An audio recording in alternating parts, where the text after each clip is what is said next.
We're back again after skipping last week's Quan-centric episode, although some of our deepest fears came true in this one. Episode 8 opens up with the Master Chief and the washroom again. This show really loves the Spartans. In the washroom, Chief daydreams about his meeting with Makee on the Halo ring and traces the ring in the mirror, which cuts to Makee showing us a clear connection between the two, which will only grow stronger as the episode progresses. Meanwhile, Cortana delivers the good news that the Chief's feeling much better, and Dr. Halsey spells it out to the audience that Chief is connected to a greater power. Chief takes Makee off base to explore Reach, during which Makee utters the line from her favourite book as she marvels at all the greenery and life. She's getting to see a different side of humanity than the one she experienced as a child. Noticing a Marine spying on them, Chief looks for a more private location. Back at base, Parangoski along with Jacobs are monitoring the Chief's actions, and Parangoski is basically a surrogate for the audience here, uttering lines like they're walking in the park, and that the old Chief would tear Makee limb from limb to get the answers. Jacob tries to calm Parangoski down, and the Chief is still a soldier at his core and will stay on mission. Having found a bit more privacy, Chief discloses to Makee that he saw the Halo, and that she was there. She confirms that she also experienced the same thing and informs Chief of a prophecy, saying that the ring will make those who are worthy gods and will cleanse the unworthy. Makee confirms that she doesn't believe humans are worthy, and Chief disagrees. This is despite what he's learned in the past couple of episodes. A member of the military police calls Chief over, and as he's discussing things with them, Makee gets a fright and in defense pops the finger blade out. Just to remind you all if you forgot. At the base, the USNC are informed of the planet that recently got glassed, 11 million dead.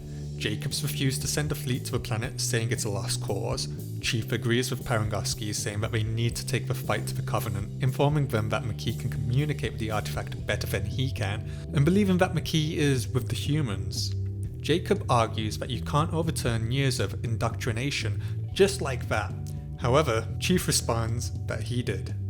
Riz and Vanek are monitoring a Covenant ship in the hangar as they try to break the ship's encryption protocols. I wonder if this is going to come into play next week to help someone escape. Vanek inquires about Kaisteas, and well, she's doing well. She's making friends with the other Marines, earning money on how much she can lift. It was fun. In the lab, Miranda's still trying to decipher the Covenant transmission, whilst also informing Jacob that the satellites are being prepared to track any transmissions to and from the artifact when Makee touches it the next day. Chief checks in with Makee and tells her the USNC will be allowing her to touch the artifact and to track down the Covenant planet. He gives her a copy of the book she quoted from earlier, and we get what possibly is the most controversial scene of the episode, as Makee and Chief kiss and get it on. After some bliss, we get some body horror as Makee tears the blade implant from her fingernail.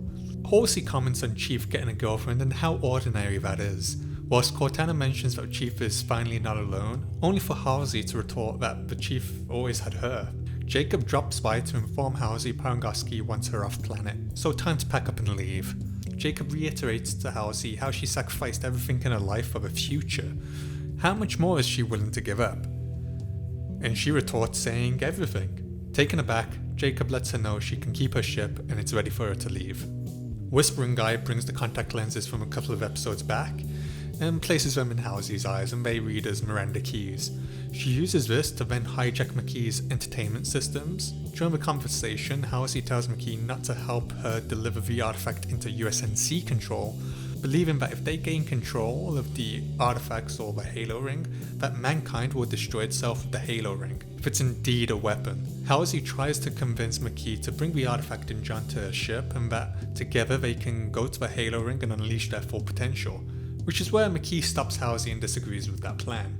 Halsey speaks with Cortana about the complexities of love, and we still have those floating drones outside. I'm still confused what the hell is the deal with it. Is it Cortana? Is it required for Cortana to be in the room? I don't know. Anyway, using a secret protocol, Halsey activates the Spartans, informing them that senior leadership is compromised and that she's in control, and they need to capture John with the help of Cortana, who will put him into stasis, and also bring the artifact and Makee aboard. Kai, disagreeing with the mission, is swiftly taken out by the other two Spartans and locked up. En route to the artifact, Makee asks Chief what he intends to do with the Halo ring, and he tells her bluntly that he'll use it to wipe out the Covenant. She asks him about what's after that, and he responds saying, "We'll see."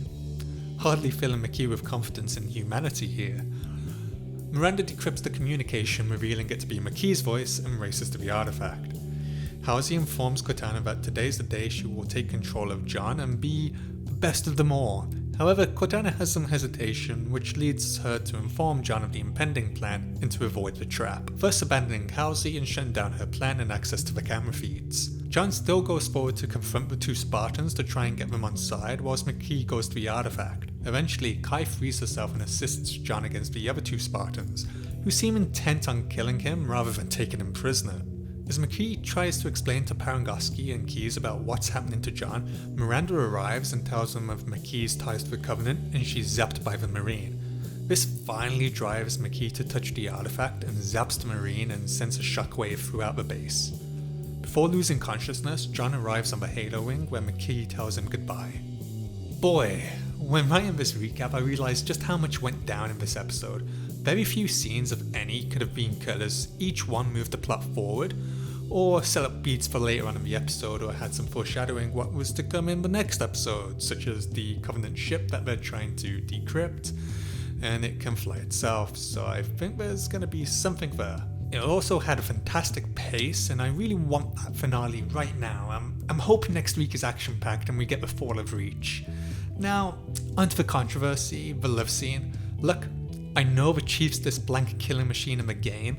The writers here have tried to develop him here a bit more. Would I have preferred it if there wasn't a love scene and they could have just had a platonic connection? Absolutely. But it is what it is, and I'm also not a fan of the whole Chosen One arc either, as it's an overplayed trope. However, I really did enjoy the action scenes with the Spartans. We got Cortana interacting with the Chief to try and help him take on two fully equipped Spartans. And there's some nicely choreographed sequences on show, and Chief really got a whooping pull on him. The drama and stakes are reaching its heights, which is what a penultimate episode is supposed to do, so it's down to the finale to really run with this setup.